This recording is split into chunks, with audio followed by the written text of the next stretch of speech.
Halo, ketemu lagi bersama saya Adrian Eman Pratama.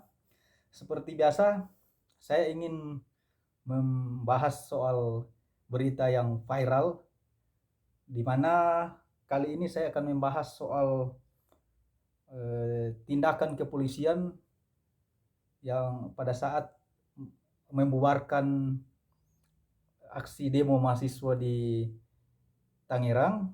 Itu kejadiannya kemarin waktu hari ulang tahun Kabupaten Tangerang. Nah, itu ada demo yang dilakukan oleh mahasiswa dari sejumlah kampus di Tangerang, di depan kantor Bupati Tangerang. Tapi kemudian ini ada sempat kemarin saya melihat videonya juga, itu sangat viral itu dan trending topik itu, di mana aksi oknum kepolisian ini membanting atau melakukan smackdown terhadap mahasiswa dan mahasiswa tersebut pingsan. Sempat kejang-kejang kemudian dia pingsan. Nah, ini saya akan membacakan soal berita yang eh, dikutip dari CNN Indonesia tentang berita ini. Ini saya bacakan.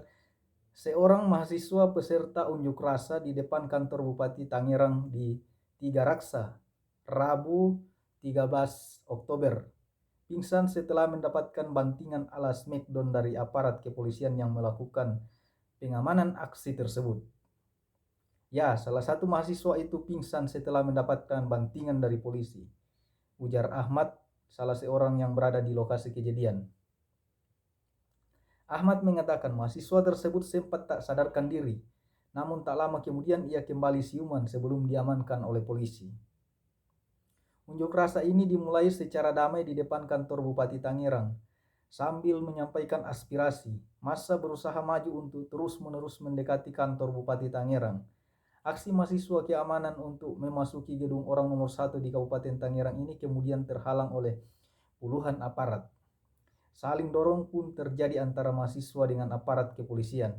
Nah, ini kan biasa, ini setiap ada aksi begitu selalu ada saling dorong ya. Tapi biasa ada ya kemudian yang oknum-oknum provokator itu yang membuat kemudian keadaan semakin tidak kondusif.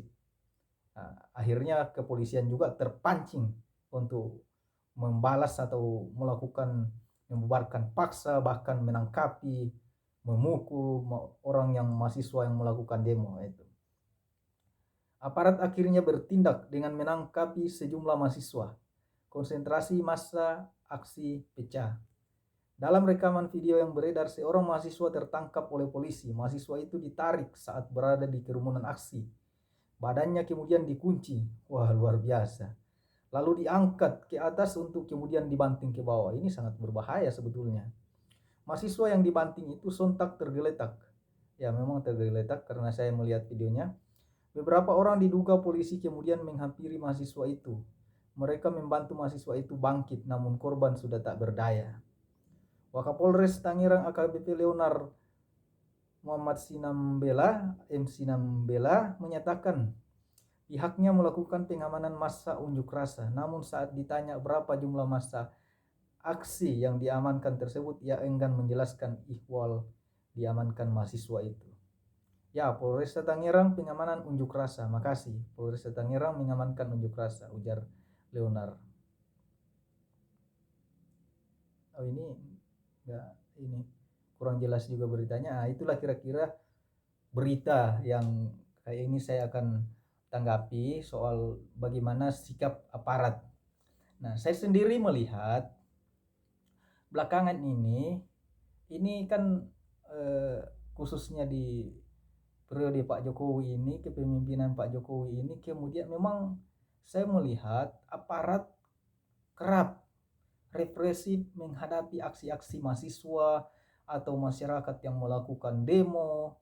Itu cenderung ditangani dengan tindakan yang represif. Menurut saya sangat tidak humanis. Padahal kita tahu untuk menyampaikan aspirasi ini adalah hak seluruh warga negara. Jadi sangat konstitusional. Dia dilindungi oleh undang-undang. Itu saya, kalau saya tidak salah itu dalam undang-undang apa namanya? Undang-Undang Dasar 1945 itu kan sangat jelas.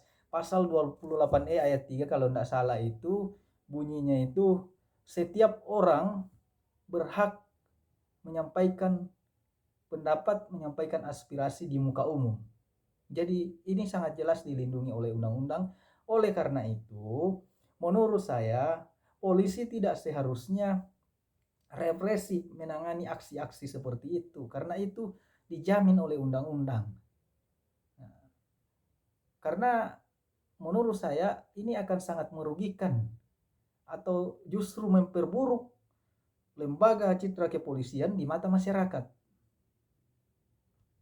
Jadi sekali lagi kejadian ini sangat disayangkan meskipun belakangan ini memang bukan hanya kali ini yang terjadi karena seperti tadi yang saya katakan bahwa belakangan ini polisi memang cenderung represif menghadapi aksi-aksi mahasiswa. Bahkan ada yang kemudian aktivis ditangkap hanya karena kebebasan berpendapat, menyampaikan pendapatnya di muka umum, baik itu di Twitter secara lisan maupun tulisan, kemudian ditangkap. Mahasiswa juga yang melakukan aksi begitu, ada tekanan dari mungkin dari kampusnya seperti yang beberapa terjadi di Indonesia itu. Pernah kalau saya tidak salah itu kampus UGM itu, begitu juga diteror mereka. Jadi ini menurut saya rangkaian atau serangkaian kejadian yang sangat tidak pantas dalam negara demokrasi ini. Karena bagaimanapun itu, sekali lagi bahwa kebebasan menyampaikan pendapat di muka umum itu dilindungi oleh konstitusi, dijamin undang-undang. Itu tadi, undang-undang Undang-Undang Dasar pasal 28E ayat 3. Ya. Jadi sangat jelas di sana. Jadi tindakan-tindakan seperti itu justru akan sangat memperburuk citra kepolisian di mata masyarakat. Padahal selama ini citra kepolisian ini, kepercayaan publik atau kepercayaan masyarakat terhadap kepolisi sangat di bawah sekali. Jadi mungkin salah satu lembaga kepolisian yang kurang kepercayaan dari masyarakat itu adalah salah satu lembaga kepolisian. Itu karena tindakan-tindakan seperti ini. Meskipun saya juga tidak sepakat dengan aksi-aksi khususnya dari mahasiswa itu yang kerap anarkis, merusak fasilitas publik. Itu saya juga tidak sependapat. Tapi bukan berarti kita juga harus sependapat dengan cara atau tindakan-tindakan kepolisian seperti itu menangani aksi-aksi demo. Justru yang harusnya dilakukan adalah melindungi atau mengamankan, mengayomi. Karena ini adalah hak. Jadi masyarakat melakukan haknya untuk mengkritik atau menyampaikan aspirasi. Secara khusus soal kejadian di Kabupaten Tangerang kemarin ini seperti tadi dilansir dari beritanya dari CNN ini, katanya ini sempat terjadi aksi saling dorong. Nah itu sering terjadi, saya melihatnya itu selalu awalnya dimulai dari situ, kemudian ada tiba-tiba provokasi begitu, akhirnya jadi situasi semakin tidak kondusif. Polisi juga ikut kepancing. Di situ letak persoalannya. Padahal kampanye Kapolri Jenderal Listio Sigit Prabowo waktu baru tuh melakukan tes and proper test di DPR itu, beliau mengatakan bahwa polisi akan melakukan penanganan perkara atau maksudnya mengamankan seperti misalnya aksi-aksi mahasiswa ini yang melakukan demo ini dengan secara humanis. Tapi nyatanya beberapa hari yang lalu itu bahkan trending di Twitter itu bahwa percuma lapor polisi karena ada rentetan kasus. Belum lagi kasus-kasus yang lain seperti misalnya kasus-kasus tindak pidana di masyarakat seperti yang dialami oleh seorang ibu di Luwu Timur itu yang kemudian viral juga itu. Dia mengatakan bahwa percuma lapor polisi karena 3 anaknya diperkosa begitu. Itu menurutnya pelakunya adalah ayahnya sendiri. Dia sudah melaporkan tapi kemudian tidak ada tindak lanjut dari kepolisian. Begitu juga terjadi di Medan, Sumatera Utara, kalau saya tidak salah itu ada korban pemukulan dari preman, akhirnya dijadikan tersangka. Jadi bagaimana kira-kira logikanya korban kemudian jadi tersangka?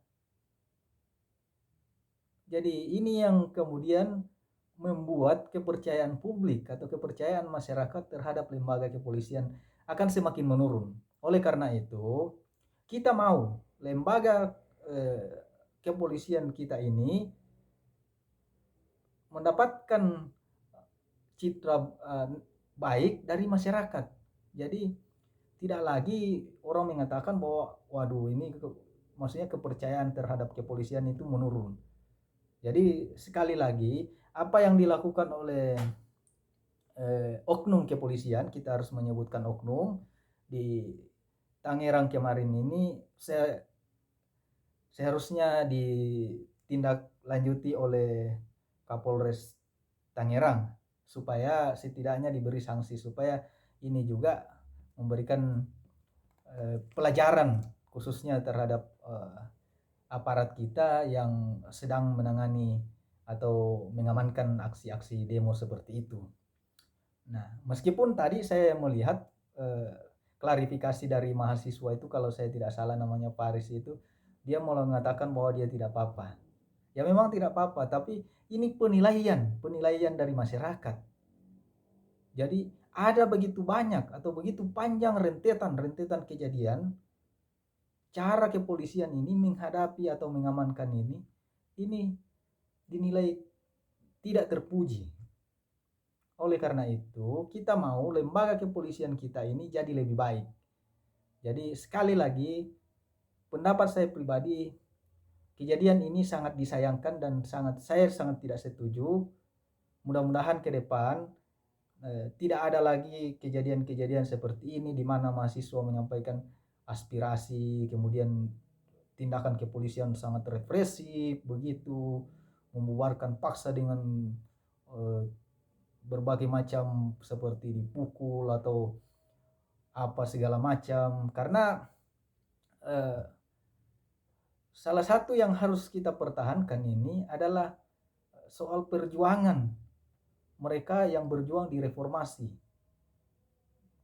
Jadi seperti yang saya kerap membaca berita itu, saya sering melihat itu bahwa karena waktu itu saya belum bahkan saya lahir itu 91 itu, jadi di zaman Orde Baru itu kan kemudian tindakan kepolisian atau tindakan ABRI terhadap mahasiswa waktu itu atau masyarakat yang kritis itu memang sangat luar biasa. Seperti ada beberapa kejadian yang sampai hari ini belum tuntas, itu kemudian harusnya menjadi pengalaman, dan pada akhirnya seperti misalnya soal kebebasan berpendapat, itu kemudian terbit itu Undang-Undang Nomor 9 tahun 99 tentang kebebasan berpendapat.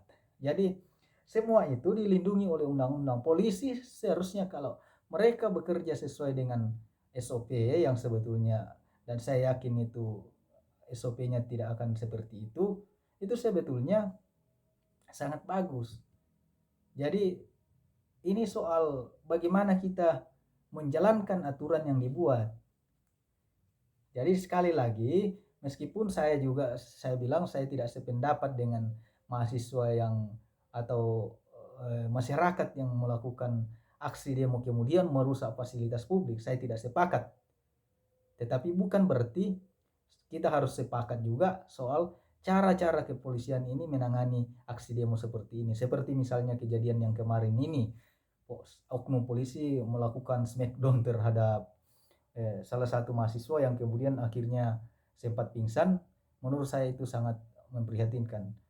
Karena bagaimanapun sekarang ini, belakangan ini, khususnya di kepemimpinan Pak Jokowi ini, indeks demokrasi kita itu memang sangat turun dan sangat banyak dibicarakan, karena termasuk juga cara-cara kepolisian menghadapi kritikan terhadap pemimpin, menghadapi orang-orang yang berseberangan dengan pemerintah. Jadi sekali lagi menurut saya kita harus perbaiki semuanya, karena kita bagaimanapun kita adalah negara demokrasi dan semua itu sudah sangat jelas.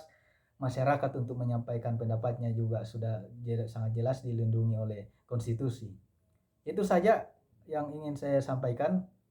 Nanti kita ketemu di pembahasan selanjutnya. Terima kasih.